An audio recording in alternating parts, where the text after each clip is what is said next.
ಎಲ್ಲರಿಗೂ ನಮಸ್ಕಾರ. ನಾನು ನಿಮ್ಮ doctor B K Ramapraveen, Janata Ayurveda, Hassan. ಓಂ ನಮಾಮಿ ಧನ್ವಂತರಿ ಮಾದಿದೇವಂ ಸುರಾಸುರೈರ್ವಂದಿತ ಪಾದಪದ್ಮಂ ಲೋಕೆ ಜರಾರುಭಯ ಮೃತ್ಯುನಾಶಂ ಧಾತಾರಮೇಶಂ ವಿವಿಧೌಷಧೀನ ಧನ್ವಂತರಿ ರಮಾನಾಥಂ ಸರ್ವರೋಗ ನಿವಾರಕಂ ಆಯುರ್ವೇದ ಪ್ರವರ್ತಾರಂ ಒಂದೇ ಪೀಯೂಷದಾಯಕಂ. ಸರ್ವೇ ಜನಾಃ ಸುಖಿನೋ ಭವಂತೋ ಸರ್ವೇ ಸಂತು ನಿರಾಮಯಃ. ಓಂ ಶಾಂತಿ ಶಾಂತಿ ಶಾಂತಿ. ವೀಕ್ಷಕರೇ, ಅಸಿಡಿಟಿ, ಎದೆ ಉರಿ, ಹುಳಿ ತೇಗು, ಆಮ್ಲಪಿತ್ತ, ಗ್ಯಾಸ್ಟ್ರೈಟಿಸ್, ಈ ಎಲ್ಲ ಒಂದು ಸಮಸ್ಯೆಗೆ ಸುಲಭವಾದ ಒಂದು ಮನೆಮದ್ದನ್ನು ಇವತ್ತಿನ ಸಂಚಿಕೆಯಲ್ಲಿ ಹೇಳ್ಕೊಡ್ತೀನಿ. ಯಾಕೆಂದರೆ ಅತಿ ಹೆಚ್ಚು ಜನರು ಈ ಅಸಿಡಿಟಿ ಸಮಸ್ಯೆ, ಹುಳಿ ತೇಗು, ಗ್ಯಾಸ್ಟ್ರೈಟಿಸ್ ಸಮಸ್ಯೆಯಿಂದ ಬಳಲ್ತಾ ಇದ್ದಾರೆ.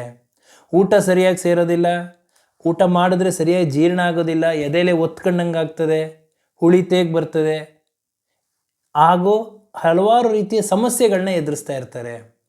ಹಾಗಾಗಿ ಇವತ್ತಿನ ಒಂದು ಸಂಚಿಕೆಯಲ್ಲಿ ನಿಮ್ಮ ಮನೆಯಲ್ಲಿ ಸಿಗ್ತಕ್ಕಂತಹ ಒಂದು ಸಿಂಪಲ್ ಮನೆಮದ್ದನ್ನು ಉಪಯೋಗಿಸ್ಕೊಂಡು ನೀವು ಇದನ್ನು ಸೇವನೆ ಮಾಡೋದ್ರಿಂದ ಈ ಒಂದು ಸಮಸ್ಯೆಗಳಿಂದ ನೀವು ದೂರ ಆಗ್ಬೋದು.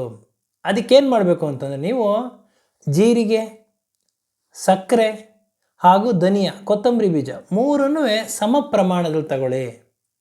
ಚೆನ್ನಾಗಿ ಅದನ್ನು ಕುಟ್ಟಿ ಪುಡಿ ಮಾಡಿ ಮೂರನ್ನು ಮಿಶ್ರಣ ಮಾಡಿ ಒಂದು ಡಬ್ಬಿಲಿ ಹಾಕ್ಕೊಂಡು ಎತ್ತಿಟ್ಕೊಂಡಿರಿ. ಪ್ರತಿದಿನ ಬೆಳಗ್ಗೆ ತಿಂಡಿ ಆದ ನಂತರ 1 ಚಮಚ, ಮಧ್ಯಾಹ್ನ ಊಟ ಆದ ನಂತರ 1 ಚಮಚ, ಹಾಗೂ ರಾತ್ರಿ ಊಟ ಆದ ನಂತರ 1 ಚಮಚ ಸೇವನೆ ಮಾಡೋದ್ರಿಂದ ಈ ಎಲ್ಲ ಸಮಸ್ಯೆಗಳಿಂದ ನೀವು ದೂರ ಆಗಬಹುದು.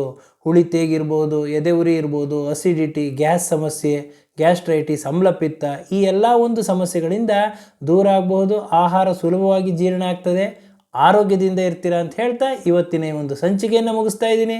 ನನ್ನ ಈ ವಿಡಿಯೋ ತಮಗೆ ಇಷ್ಟವಾಗಿದ್ದಲ್ಲಿ ಲೈಕ್ ಮಾಡಿ, ಶೇರ್ ಮಾಡಿ, ಹಾಗೂ ನನ್ನ ಎಲ್ಲ ಮುಂದಿನ ವಿಡಿಯೋಗಳಿಗಾಗಿ ಸಬ್ಸ್ಕ್ರೈಬ್ ಮಾಡಿ. ಧನ್ಯವಾದಗಳು.